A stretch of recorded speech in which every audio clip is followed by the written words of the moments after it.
بسم الله الرحمن الرحيم. الحمد لله وحده والصلاة على من لا نبي بعده. بصرہ کا محاصرہ۔ بصرہ کا حاکم اس وقت روموس نامی ایک شخص تھا جو خود بادشاہ اور رومیوں کے نزدیک ایک نہایت بلند مرتبہ آدمی سمجھا جاتا تھا۔ یہ حاکم کتب سابقہ اور حالات ما فیہا کا عالم و نہایت ڈیل ڈول کا شخص تھا۔ شام کے دور دراز شہروں سے رومی اس کے جیسا کو دیکھنے اور حکمت و نصائح کے کلام سننے کے عرصے اس کے پاس آیا کرتے تھے۔ بصرہ کی آبادی اس وقت 12,000 آدمیوں پر مشتمل تھی۔ خوب آباد تھا۔ اہل عرب حجاز اور یمن سے یہاں تجارت کے لیے آیا کرتے تھے۔ ایک خاص وقت اور موسم میں روموس کے لیے لوہے کی ایک کرسی بچھائی جایا کرتی تھی جس پر یہ بیٹھ جاتا اور لوگ اس کے جسم کو دیکھتے اور اس کے علم سے مستفید ہوا کرتے تھے۔ جس وقت حضرت شرجیل بن حسنہ نے بصرہ پر فوج کشی کی تو یہی موسم تھا اور لوگ کثرت سے اس کے پاس موجود تھے کہ دفعتاً حضرت شرجیل بن حسنہ کی فوج کی آمد سے بصرہ میں ایک شور و غوغا اٹھ کھڑا ہوا۔ یہ جلدی سے گھوڑے پر سوار ہوا، قوم کو زور سے آواز دی۔ سب نے متفق ہو کر اس کے آواز کا جواب دیا۔ اس نے کہا، باتیں کرنا چھوڑو تاکہ میں مسلمانوں کی فوج دیکھ آؤں، ان کی باتیں سنوں، ان کا مطلب معلوم کروں۔ یہ کہہ کر حضرت شرجیل بن حسنہ کے لشکر کے پاس آ کر آواز دی، اے قوم عرب، میں بصرہ کا حاکم روموس ہوں اور تمہارے سردار سے ملنا چاہتا ہوں۔ جس وقت حضرت شرجیل بن حسنہ کا تشریف لائے تو ان سے کہا، آپ کون لوگ ہیں؟ آپ نے فرمایا کہ ہم جناب محمد صلی اللہ علیہ وسلم جو نبی امی تورات و انجیل کے پیشنگوئی کے موافق مبعوث ہوئے ہیں، ان کے صحابی ہیں۔ اس نے کہا، انہوں نے کیا کام کیا؟ آپ نے فرمایا، باری تعالی جل مجدہ نے ان کی روح قبض کر کے ان کے واسطے وہ جگہ تک تفویض کر دی جو اللہ تبارک و تعالیٰ کے نزدیک بہترین جگہ تھی۔ اس نے کہا، ان کی جگہ پر کون شخص مقرر ہوا؟ آپ نے فرمایا، حضور صلی اللہ علیہ وسلم کے بعد عبداللہ عتیق بن ابی قحافہ حضرت ابوبکر صدیق رضی اللہ عنہ جانشین ہوئے ہیں۔ روموس نے کہا، مجھے اپنے دین کی قسم، میں خوب جانتا ہوں کہ تم حق پر ہو اور یقیناً تم شام اور تمام عراق پر قابض ہو جاؤ گے۔ ہم تم سے یہ مہربانی کا برتاؤ کرتے ہیں اور کہتے ہیں کہ تم کم آدمی ہو اور ہماری جمعیت بہت زیادہ ہے۔ بہتر ہے کہ تم اپنے ملک کی طرف لوٹ جاؤ۔ ہم تم سے کس طرح کا تعارض نہیں کریں گے۔ عربی بھائی، ابوبکر میرے دوست اور رفیق ہے، اگر وہ موجود ہوتے تو مجھ سے کبھی نہ لڑتے۔ آپ نے فرمایا، دین کے متعلق اگر خود ان کے بیٹے اور بھتیجے بھی ہو تو وہ ان کے بھی کبھی رعایت نہیں کر سکتے تاوقت یہ کہ وہ مسلمان نہ ہو جائے، کیونکہ ان کو کسی طرح کا ذاتی اختیار نہیں ہے۔ وہ خود مکلف ہے اور ہمیں باری تعالی جل مجدہ نے تم سے جہاد کا حکم فرمایا ہے۔ تین امور میں سے جب تک ایک بات فصیل نہ ہو جائے اس وقت تک ہم کبھی نہیں جا سکتے۔ اول یہ کہ اسلام میں داخل ہو جاؤ، ورنہ جزیہ دو۔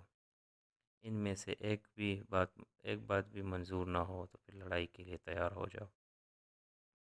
روموس نے جواب میں کہا، مجھے اپنے دین اور ایمان کی قسم، اگر میرے قبضے میں ہوتا تو میں تم سے کبھی نہ لڑتا، کیونکہ مجھے معلوم ہے کہ تم حق پر ہو، مگر یہ رومی قوم مجتمع ہے۔ میرا ارادہ ہے کہ میں ان کے پاس لوٹ کر انہیں سمجھاؤں اور ان کا اندیہ معلوم کروں۔ حضرت شرجیل رضی اللہ عنہ نے فرمایا، بہت اچھا، ذرا جلدی کیجیے، کیونکہ ہم آپ سے جو ایک دفعہ کہہ چکے ہیں، یعنی جنگ یا جزیہ یا اسلام، وہ ہم کر ہٹیں گے۔ روموس اپنے قوم کے پاس گیا اور ان کو جمع کر کے کہا، اے حاملین دین نصارہ اور اے بنی محمودیہ، تمہیں یاد رکھنا چاہیے کہ تمہارے ممالک میں اہل عرب کا آنا، تمہارے اموال کو لوٹنا، تمہارے سرداروں اور بہادروں کو قتل کرنا، جو خود تمہاری کتابوں میں تحریر ہے، اس کا وقت یہی ہے اور وہ زمانہ اب قریب آ گیا ہے۔ تمہارے پاس نہ روبیس کے برابر لشکر اور نہ خود تم روبیس جیسے بہادر ہو۔ فلسطین کے میدان میں عرب کے ایک چھوٹے سے دستے نے اسے قتل کر دیا، اس کے بہادروں کو مار ڈالا اور باقیوں کو ہزیمت دے کر بھگا دیا۔ مجھے خبر ملی ہے کہ ایک شخص جس کا نام خالد بن ولید ہے، ہم پر عراق کی طرف سے چلا آ رہا ہے۔ ارکا، سخنہ، تدمر اور ہوارن سے اس نے فتح کر لیے ہے اور وہ بہت جلد یہاں پہنچ جائے گا۔ میرے نزدیک یہی بہتر و مناسب ہے کہ ہم اس عرب قوم کو جزیہ دے کر اپنے آپ کو ان کی حفاظت میں دے دے اور اس طرح اسے بلا کو اپنے سر سے ٹال دے۔ جس وقت اس کی زبان سے اس قوم نے یہ الفاظ سنے، آگ بگولا ہو گئے، اس کے قتل کا ارادہ کر لیا، مگر اس نے یہ حالات دیکھ کر فوراً کہنا شروع کیا کہ میں تو مذہب کے متعلق تمہاری حمیت اور غیرت دیکھنا چاہتا تھا، ورنہ میں تمہارے ساتھ اور ان کے مقابلے میں سب سے پہلا جانے والا شخص ہوں۔ واغدی فرماتے ہیں کہ رومی یہ سن کر جنگ کے لیے آمادہ ہو گئے، اپنے لشکر کا شمار کیا، صابری زرے پہنے اور حملے کا ارادہ کیا۔ شرجیل بن حسنہ نے دیکھ کر اپنے لشکر کو حسب ذیل تلقین کی، اللہ تعالیٰ آپ حضرات پر رحم فرماوے۔ نبی صلی اللہ علیہ وسلم نے فرمایا ہے کہ جنت تلواروں کے سائے میں ہے، اور اللہ تعالیٰ کو سب سے زیادہ محبوب خون کا وہ قطرہ ہے جو اللہ کے راستے میں گرے، اور وہ آنسو ہے جو اللہ کے خوف سے جاری ہو۔ دشمن سے ایک دل کھول کر لڑو، تیروں سے چھلنی کر دو، تیروں کو مل کر ایک ساتھ چھوڑو تاکہ ضائع نہ جائے۔ پھر یہ آیات پڑھی، ترجمہ: اے ایمان والو، اللہ سے جیسا اس سے ڈرنے کا حق ہے ڈرو، اور تم نہ مرو گے مگر اس حالت میں کہ تم مسلمان ہو۔ یہ کہہ کر آپ نے حملہ کر دیا اور آپ کے ساتھ مسلمانوں نے ہلا بول دیا۔ ماجد بن روم العبسی کہتے ہیں کہ میں بھی حضرت شرجیل علیہ السلام کے اس لشکر میں موجود تھا۔ دشمن نے 12,000 جوانوں کے ساتھ یہ سمجھ کر اب بازی لے لیں گے ہم پر حملہ کر دیا۔ ہم ان کے مقابلے میں ایسے تھے جیسے سیاہ اون کے پہلو پر تل جتنی سفیدی، یا جیسے آڑو پر سفیدی۔ ہم نے اس جنگ میں اس شخص کی طرح جو موت اور سفر آخرت کے وقت صبر کر لیتا ہے صبر کر لیا تھا۔ دوپہر تک لڑائی ہوتی رہی، دشمن برابر سمجھتا رہا کہ وہ فتح حاصل کر لے گا۔ میں نے اس حالت میں حضرت شرجیل رضی اللہ عنہ کو دیکھا کہ آپ آسمان کی طرف ہاتھ اٹھائے دعا پڑھ رہے ہیں۔ ترجمہ: اے ہمیشہ زندہ قائم رہنے والے اور اے آسمان و زمین کے بنانے والے، اے بزرگی و اکرام والے، اے الہ العالمین، آپ نے فتح شام و فارس کا وعدہ اپنے نبی صلی اللہ علیہ وسلم سے فرمایا ہے۔ اے اللہ، آپ اس کی مدد جو آپ کی وحدانیت کا قائل ہے کافر کے اوپر کیجیے، اور خدا اللہ قوم کافرین پر ہمیں نصرت بخشے۔ اللہ کی قسم، حضرت شرجیل نے اپنی دعا کو ابھی ختم نہیں کیا تھا کہ مدد پہنچ گئی۔ دشمن نے ہمیں چاروں طرف سے گھیر لیا تھا۔ اپنے دل میں یہ طے کر چکا تھا کہ اب فتح ہوئی۔ اچانک حوالن کی طرف سے ایک اندھیری رات کی طرح گرد و غبار اٹھتا ہوا دکھلائی دیا۔ جس وقت ہمارے قریب آیا تو اس میں پیش رو گھوڑے دکھلائی دیے، پھر نشان اور جھنڈے معلوم ہونے لگے ہماری سوار بڑھتے نظر آئے۔ ایک سوار زور سے آواز دے کر کہہ رہا تھا، شرجیل، اللہ تعالیٰ کے دین کی نصرت مبارک ہو، میں مشہور شہ سوار خالد بن ولید ہوں۔ دوسری کی زبان پر جاری تھا، میں عبد الرحمن بن ابو بکر صدیق رضی اللہ عنہ ہوں۔ پھر قوم لحم اور قبیلہ جزام پہنچ گئے، ان کے پیچھے تمام لشکر آ گیا۔ نشان جس کا رائد العقاب تھا اور جس کا جناب رافع بن عمیر الطائی لیے ہوئے تھے دکھلائی دیا، رضی اللہ عنہم اجمعین۔ باغی رحمہ اللہ کہتے ہیں کہ جس وقت رومیوں نے حضرت خالد بن ولید رضی اللہ عنہ کی للکار سنی تو ان کے حوصلے پست ہو گئے۔ مسلمانوں نے آپس میں ایک دوسرے کو سلام کیا۔ شرجیل بن حسنہ نے جس وقت حضرت خالد بن ولید رضی اللہ عنہ کو سلام کیا تو آپ نے فرمایا، شرجیل، کیا تمہیں خبر نہیں تھی کہ یہ ایک خاص موسم ہے، اس میں اہل شام، حجاز اور اہل عراق جمع ہوتے ہیں، رومیوں کے لشکر اور سردار آتے ہیں، پھر نہ معلوم کیوں تم نے اپنے آپ کو معاشاتی کس جگہ پھنسا دیا۔ حضرت شرجیل رضی اللہ عنہ نے کہا کہ حضرت ابو عبیدہ رضی اللہ عنہ کے حکم کے مطابق میں نے ایسا کیا تھا۔ آپ نے فرمایا کہ ابو عبیدہ ایک سیدھے سادے خدا ترس مسلمان ہے، لڑائی کے ہتھ کنڈوں اور مواقع کی نزاکت و چالاکیوں سے واقف نہیں ہے۔ پھر آپ نے فوج کو آرام کرنے کا حکم دیا، فوج نے پڑاؤ کیا اور ہر لشکری نے ایک دوسرے کا غمخواری و ہمدردی کی۔ دوسرے روز بصرہ کے لشکر نے جنگ کی آمادگی ظاہر کی۔ آپ نے اپنی فوج ظفر و موج سے فرمایا، بصرہ کے لوگ یہ سمجھ کر کہ ان کے گھوڑے اور آدمی سفر کے منزل سے چکنا چور ہے، ہماری طرف بڑھ رہے ہیں، تم بھی اللہ تعالیٰ کی برکت و نصرت پر بھروسہ کر کے تیار ہو جاؤ۔ مسلمان مسلح ہو کر گھوڑوں پر سوار ہو گئے۔ آپ نے میمنہ پر رافع بن عمر الطلائی کو اور میسرہ پر زرار بن اسور بن طارق کو، جو ایک کم سن اور بہادر شخص تھے اور جن کی ہوشیاری و شجاعت کے کارنامے جگہ جگہ مشہور تھے، کھڑا کیا۔ پیدل پلٹن پر عبد الرحمن بن حمید الحجمی کو سردار بنایا۔ لشکر زحف کے دو ٹکڑے کیے، ایک پر مصعب بن عتبہ کو حاکم کر کے تمام لشکر کے ایک طرف کھڑا کیا اور دوسرے ٹکڑے پر مذعور بن عانم کو سردار بنا کر دوسری جانب مقرر کر دیا اور فرمایا، جس وقت میں حملے کا حکم دوں تو تم فوراً گھوڑوں کو کدا کر حملہ کر دینا۔ واقعی رحمہ اللہ فرماتے ہیں کہ آپ اور جناب عبد الرحمن بن ابی بکر صدیق رضی اللہ عنہ لشکر کو تلقین، وصیت اور نصائح کرنے کے لیے باقی رہ گئے۔ چاہا کہ حملہ کرے، اچانک رومیوں کی فوج کے صفے چہرے، ان میں سے ایک قوی ہیکل خوش پوش سوار جس کے بدن پر سونے چاندی اور حریر یاقوت چمک رہے تھے نکلا۔ دونوں لشکر کے درمیان کھڑا ہو کر عربی زبان میں ایک بدوی کی طرح کہنے لگا، اے گروہ عرب، میں بصرے کا سردار ہوں اور میرے مقابلے میں تمہارے سردار کا سوا کوئی نہ نکلے۔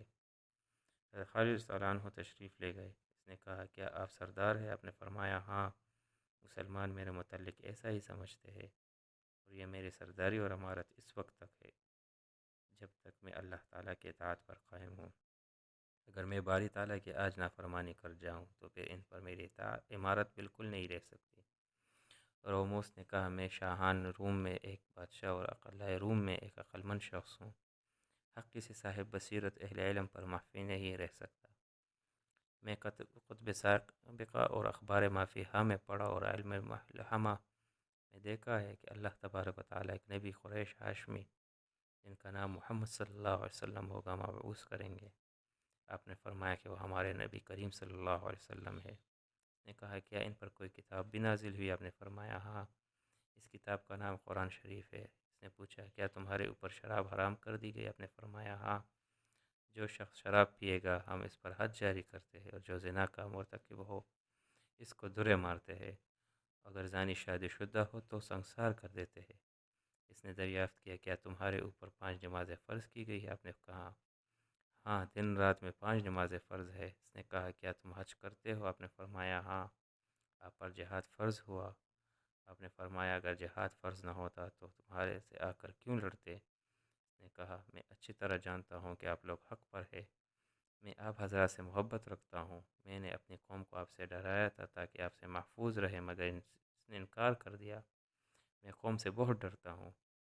آپ نے فرمایا، اشہد ان لا الہ الا اللہ وحدہ لا شریک لہ اشہد ان محمد عبدہ ورسولہ۔ پڑھو تاکہ اس کے پڑھنے کے ساتھ ساتھ ہم تم دونوں ایک دوسرے کے نفع و نقصان میں شریک ہو جائے۔ اس نے جواب دیا کہ میں مسلمان ضرور ہو جاتا مگر مجھے خوف ہے کہ میری قوم کے لوگ مجھے قتل اور میرے حرم کو قید نہ کر دے۔ البتہ میں ان کے پاس جاتا ہوں اور ڈرا دھمکا کر ترغیب دیتا ہوں، شاید اللہ تعالیٰ انہیں راہ راست پر لائے۔ آپ نے فرمایا، اگر تم مجھ سے بغیر قتال اور جنگ کے چلے گئے، مجھے اندیشہ ہے کہ وہ تمہیں کسی قسم کا نقصان پہنچا دے۔ اس سے بہتر یہ ہے کہ میں تم پر حملہ کرتا ہوں اور تم بھی میرے اوپر حملہ کرو تاکہ تمہارے اوپر تہمت نہ لگ سکے اور اپنی قوم کے پاس چلے جاؤ۔ کہتے ہیں کہ پھر ایک نے دوسرے پر حملہ کیا اور لشکریوں کو فن حرب کے خوب کرتب دکھلائے، حتیٰ کہ رومانس نے آپ سے کہا کہ مجھے پرزور حملے سے حملہ کیجیے تاکہ میں میدان سے بھاگ پڑوں۔ بادشاہ نے میری مدد اور حکومت کے لیے ایک سردار درخان نامی بھیجا ہے۔ مجھے خوف ہے کہ کہیں وہ آپ کو کسی طرح کا نقصان نہ پہنچا دے۔ آپ نے فرمایا، اللہ تعالیٰ جل وعلا اس پر مجھے غلبہ اور فتح عنایت کریں گے۔ پھر آپ نے روموس پر شدت سے حملہ کیا۔ روموس مقابلے سے بھاگا تو اپنی قوم میں جا چھپا۔ آپ نے تعاقب چھوڑ دیا۔ جس وقت روموس اپنے قوم کے پاس پہنچا تو لوگوں نے تمام حال دریافت کیا۔ اس نے کہا، اے قوم، عرب بڑے چست و چالاک آدمی ہے، تم ان کے مقابلے کی طاقت نہیں رکھتے۔ یہ یقیناً امر ہے کہ وہ شام بلکہ تمام المروئے روم کے مالک ہو جائیں گے۔ تم اللہ سے ڈرو، عربوں کی اطاعت قبول کر لو، اہل ارقہ، تدمر اور حوارن کی طرح ان کی امان میں آ جاؤ۔ میں تمہاری بھلائی اور بہبودی کا خواہ ہوں۔ قوم نے جس وقت روموس کی زبان سے یہ الفاظ سنے، اسے ڈانٹا، زجر و تبیح کی، چاہا کہ قتل کر دے، بلکہ اگر بادشاہ کا خوف دامن گیر نہ ہوتا تو وہ فوراً اسے موت کے گھاٹ اتار دیتے۔ کہنے لگے جا گھر میں بیٹھ رہے، عرب سے ہم خود نمٹ لیں گے۔ روموس چونکہ یہ عین خواہش تھی وہ گھر چلا گیا اور دل میں کہنے لگا کہ شاید اللہ تعالیٰ حضرت خالد بن ولید علیہ السلام کو فتح دے دے تو میں بھی ان کے ساتھ اپنے اہل و عیال کو لے کر جہاں آپ تشریف لے جائیں گے چلا جاؤں گا۔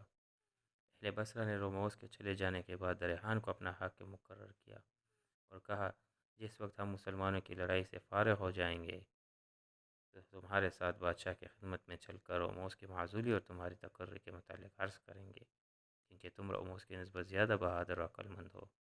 ریحان نے کہا تمہارا اس سے مقصد اور ارادہ کیا ہے؟ انہوں نے کہا ہم چاہتے ہیں کہ تم مسلمانوں کے لشکر پر حملہ اور ان کے سردار سے مقابلہ کرو۔ اگر تم نے ان کے امیر کو مار لیا تو باقی تمام لشکر بھاگ جائے گی۔ والسلام۔